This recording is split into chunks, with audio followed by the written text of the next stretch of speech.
మా అబ్బాయి 6th వచ్చాడు. స్కూల్ మార్చాలండి. సిబిఎస్ఈలో వేయండి, యాక్టివిటీస్ చాలా ఉంటాయి. ఐసీఎస్ఈలో ట్రై చేయండి, సబ్జెక్ట్లో డెప్త్ ఉంటుంది. స్టేట్ బోర్డ్ కూడా ట్రై చేయండి, మంచి స్టాండర్డ్స్ ఉంటాయి.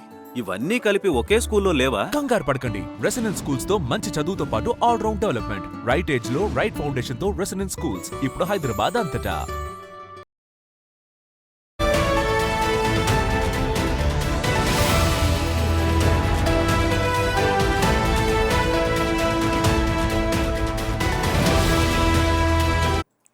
నెల్లూరు జిల్లాలో విషాదం చోటు చేసుకుంది. కుటుంబాలన్నీ కన్నీరు మున్నీరుగా విలిపిస్తున్నాయి వాళ్ళ పిల్లల కోసం. అయితే సెలవులు కావడంతో, అంటే సంక్రాంతి సెలవులు కావడంతో నెల్లూరు జిల్లాలోని బీచ్కు వెళ్లారు కొంతమంది విద్యార్థులు. వాళ్ళందరూ కూడా గల్లంతవడం జరిగింది. ఒకరి మృతదేహం ఒడ్డుకు కొట్టుకురావడం జరిగింది. మరికొంతమంది కోసం పోలీసులు ఇప్పటికే గాలింపు చర్యలను కూడా చేపట్టారు. సంక్రాంతి సెలవులు ఆ కుటుంబాల్లో విషాదాన్ని నింపాయి. సంక్రాంతి పండుగ రోజు అందరూ పండుగ ఆ వైబ్లో ఉంటారు, పండుగ సంబరాల్లో ఉంటారు. అండ్ ప్రధానంగా ఏపీ వ్యాప్తంగా సంక్రాంతి సంబరాలు అంబరాన్ని అంటున్నాయి. మనందరికీ తెలిసిన విషయమే. సంక్రాంతి అంటే అందరికీ గుర్తొచ్చేది ఏపీ. అటువంటి ఏపీలోని నెల్లూరు జిల్లాలో ఈ ఘటన చోటు చేసుకోవటం కుటుంబాల్లో అంటే తీర్చని లోటుని నింపిందని చెప్పుకోవచ్చు. తమ బిడ్డల ఆచూకీ కోసం అంటే గాలింపు చర్యలు చేపడుతున్నారు కదా, తమ బిడ్డలు బతికొస్తారని ఎదురు చూస్తున్న తల్లిదండ్రుల చూపులు ఆశలకి ఎవరు సమాధానం చెప్తారనే దానికి ఇప్పుడు క్వశ్చన్ మార్క్గా నెలకొందని చెప్పుకోవచ్చు. ఇప్పటికే అక్కడ చేరుకున్న పోలీసులు, గజ ఈతగాళ్లు ఆ విద్యార్థులను వెతికే పనిలో పడ్డారు. అయితే ఆ సెలవులు కావడంతో ఫ్రెండ్స్ అందరూ కూడా బీచ్కు వెళ్ళారు నెల్లూరు జిల్లాలో. అక్కడికి వెళ్ళిన తర్వాత ఒక్కసారిగా గల్లంతవడం జరిగింది. తీరంలో నలుగురు విద్యార్థులు గల్లంతయ్యారు. ఇది నెల్లూరు జిల్లాలోని అల్లూరు మండలం ఇసుకపల్లి సముద్ర తీరంలో చోటు చేసుకుంది. అల్లూరు పంచాయతీ ఎర్రపగుంట వాసులుగా వీళ్ళందరినీ గుర్తించడం కూడా జరిగింది పోలీసులు. ఇప్పటికే తీరానికి కొట్టుకొచ్చిన ఒకరి మృతదేహాన్ని కూడా ఇప్పటికే పోస్ట్ మార్టం నిమిత్తం హాస్పిటల్ కూడా తరలించారు. మరో ముగ్గురి కోసం పోలీసులు గాలింపు చర్యలు అనేవి చేపట్టడం జరిగింది. ఇప్పటికే అక్కడ చేరుకున్న మెరైన్ పోలీసులు స్థానిక సహకారంతో గాలింపు చర్యలను కూడా చేపట్టారు. అయితే విద్యార్థులకి సెలవు రావటమే వాళ్ళ ప్రాణాల మీదకి తీసుకొచ్చిందా అంటే అవుననే చెప్పవచ్చు. ఇప్పటికే అనేకమైన సార్లు ఇటువంటి హెచ్చరికలు జారీ చేస్తూనే ఉన్నారు. సముద్ర తీరంలో వెళ్ళినప్పుడు చాలా జాగ్రత్తగా ఉండాలి. ఏ సమయానికి ఎటువంటి ప్రమాదం సంభవిస్తుందో మనం చెప్పలేని పరిస్థితులు నెలకొంటున్న నేపథ్యంలో జాగ్రత్తగా ఉండాలని చెప్పి ఎన్ని హెచ్చరికలు జారీ చేసినా, ఎన్నిసార్లు మనం వార్తల్లో చూస్తూనే ఉన్నా, మన బిగ్ టీవీలో ఎన్నిసార్లు ప్రచారం చేసినా కూడా ఇటువంటి ఘటనలే తరచూ జరుగుతూ ఉన్నాయి. సరదాగా వెళ్ళి అది కాస్త తమ ప్రాణాలను పోగొట్టుకునేంత వరకు చేసుకున్నారు ఈ నలుగురు విద్యార్థులు. ఒకరి మృతదేహం అయితే ఇప్పటికే లభించింది. ఆ తల్లిదండ్రుల కన్నీరు మున్నీరుగా విలిపించడం చూస్తుంటే హృదయ విదారకంగా ఉంది అని చెప్పుకోవచ్చు మనం ఇప్పటికే. అయితే తల్లిదండ్రులు కన్నీరు మున్నీరుగా ఒక పక్కన విలిపిస్తున్నారు, మరో పక్కన అక్కడున్న స్థానికుల సహకారంతో గాలింపు చర్యలను చేపట్టారు మెరైన్ పోలీసులు. సెలవులు కావడంతో బీచ్కి వచ్చారు నలుగురు విద్యార్థులు. ఈ నలుగురు కూడా ఫ్రెండ్స్గా తెలుస్తుంది మనకి. ఇక ఆ బీచ్కి వచ్చిన తర్వాత ఒక్కసారిగా రాకాసి అలల కారణంగా సముద్ర తీరంలోని నలుగురు విద్యార్థులు కూడా గల్లంతయ్యారు. దీంతో ఎంతసేపటికి తమ బిడ్డల ఆచూకీ లభించకపోవడంతో తల్లిదండ్రులు అక్కడికి చేరుకున్నారు. అయితే ఒకరి మృతదేహం అప్పటికే ఒడ్డుకి కొట్టుకుని రావడం కూడా జరిగింది. ఇక దీంతో పోలీసులు సమాచారం తెలుసుకుని అక్కడున్న గజ ఈతగాళ్ల సహాయంతో గాలింపు చర్యలు చేపట్టారు. అయితే ఎప్పుడు వెళ్లారు విద్యార్థులు, ఇంట్లో తల్లిదండ్రులకు తెలుసా ఈ విషయం? పండుగ పూట అందరూ పండుగ సంబరాల్లో ఉంటే ఈ నలుగురు మాత్రం బీచ్కి ఎందుకు వెళ్లారంటే కుటుంబ సభ్యులతో కలిసే వెళ్లారా? వీళ్ళు నలుగురు మాత్రమే ఇంట్లోంచి వెళ్లారా? ఏ సమయానికి వీళ్ళు ఈ విధంగా గల్లంతైనట్లు పోలీసులకు సమాచారం అందించారు? ఈ డీటెయిల్స్ అన్ని అందించడానికి మా ప్రతినిధి సురేంద్ర అందుబాటులో ఉన్నారు. సురేంద్ర, మనం చూస్తున్నాం ఒక విషాద ఘటనే అని చెప్పుకోవచ్చు. పండుగ పూట పండుగ సంబరాల్లో అందరూ ఉంటే ఈ కుటుంబాలు మాత్రం కన్నీరు మున్నీరుగా విలిపిస్తున్నారు. ప్రధానంగా ఆ తల్లిదండ్రులు శోక సంద్రంలో మునిగిపోవడాన్ని చూస్తుంటే అసలు నోటి మాట కూడా రావట్లేదని చెప్పుకోవచ్చు. అసలు ఏ విధంగా జరిగింది ఈ ఘటన అనుకోవచ్చు సురేంద్ర? నెల్లూరు జిల్లా అల్లూరు మండలం ఇసుకపల్లిలో దారుణ ఘటన చోటు చేసుకుంది. పండగ పూట విషాద ఛాయలు అలుముకున్నాయి.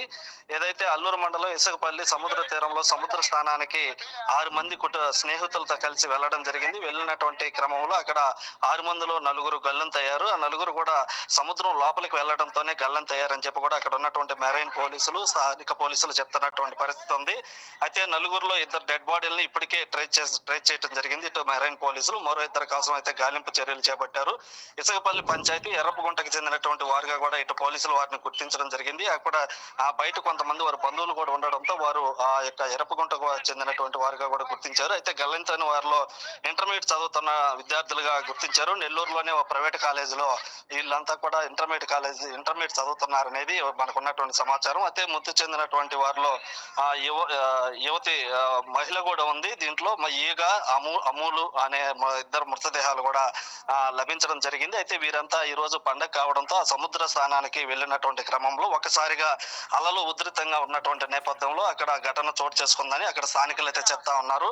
అయితే మొత్తానికి ఆ యొక్క ఎరపగుంటపాలెంలో ఈ ఊరు మొత్తం ఒకే గ్రామంలో ఒకే సంబంధించినటువంటి గ్రామంలో విషాద ఛాయలు అలుముకోవడంతో ప్రతి ఒక్కరు కూడా అక్కడ కన్నీరు మున్నీరు అవుతున్నారు. ఎందుకనంటే ఈ రోజు పండగ చివరి రోజు, అందులో కనుమ పండగ కావడంతో వారంతా ఆ గ్రామంలో ఒక్కసారిగా నలుగురు చనిపోవడం అట్లా కూడా విషాద ఛాయలు అలుముకోవడం, వారి కుటుంబ సభ్యులతో పాటు పక్కన ఉన్నటువంటి వారందరూ కూడా ఆ విషాద ఘటన చూసి కన్నీరు మున్నీరు అవుతున్నటువంటి పరిస్థితి అయితే ఉంది. మరి మరో 2 మృతదేహాలు లభించాల్సి ఉంటే ఇప్పటికే అక్కడికి స్టీమర్ల పడవల ద్వారా కూడా ఆ యొక్క మృతదేహాలని లభ్యం కోసం కూడా అయితే మెరీన్ పోలీసులు, ఇటు స్థానిక పోలీసులు అయితే ప్రయత్నాలు అయితే జరుగుతూ ఉన్నాయి. ఏది ఏమైనప్పుడు కూడా ఈ రోజు పండుగ పూట ఒక పెద్ద ప్రమాదం అయితే చోటు చేసుకుందని చెప్పవచ్చు. రత్న, తల్లిదండ్రులతో మాట్లాడే ప్రయత్నం చేశారా సురేంద్ర? అసలు వాళ్ళు ఏం చెప్తున్నారు, దానికి సంబంధించిన డీటెయిల్స్ అంటే?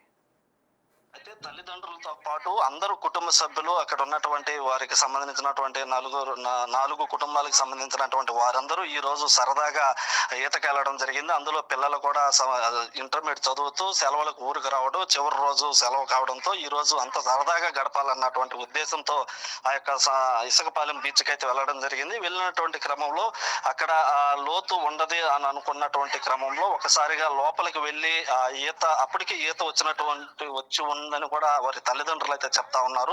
అయితే ఒకసారిగా అక్కడ లోపల గుంతలు ఏమైనా ఉన్నాయో మరి సముద్రం మరింత లోపలికి వెళ్లడంతోనే ఈ ఘటన చోటు చేసుకుంది అనేది అక్కడ ఉన్నటువంటి స్థానికులు కావచ్చు, వారు అక్కడ ఉన్నటువంటి మెరైన్ పోలీసుల ద్వారా అయితే సమాచారం తెలుస్తా ఉంది. అయితే 4 కుటుంబాలకు సంబంధించినటువంటి కుటుంబాలు అక్కడికి వెళ్లడంతో కుటుంబ సభ్యులు కూడా అక్కడే ఉండడం జరిగింది. వారి ముందే వారి బిడ్డలు మిస్ అవ్వడం, గల్లంతవడం అంతా కూడా ఒక పెద్ద విషాద ఛాయలు అయితే అలుముకున్నాయి అనేది అక్కడ ఉన్నటువంటి జరుగుతున్నటువంటి సమాచారం. అయితే పోలీసులు అయితే అక్కడ వెంటనే ఇన్ఫార్మ్ చేయడంతో అక్కడికి పోలీసులు చేరుకొని ఆ 2 మృతదేహాలను బయటికి తీయగలిగారు. మరో 2 మృతదేహాలను తీసేందుకు భారీ ఎత్తున అయితే ప్రయత్నాలు చేస్తా ఉన్నారు.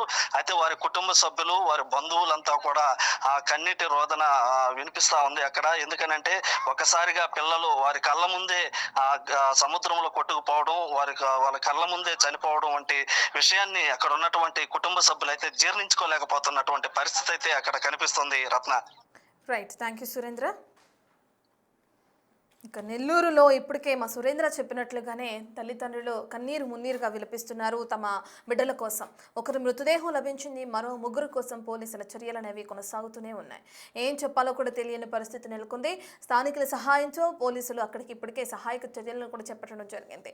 సంక్రాంతి సెలవులే వారి ప్రాణం మీదకి తీసుకొచ్చిందని చెప్పుకోవచ్చు. సరదాగా స్నేహితులతో కలిసి బీచ్కు వెళ్లిన ఆ 4 విద్యార్థులు మృత్యువాత పడ్డారు. ఒకరి మృతదేహం లభించింది, 3 కోసం గాలింపు చర్యలు చేపట్టారు పోలీసులు.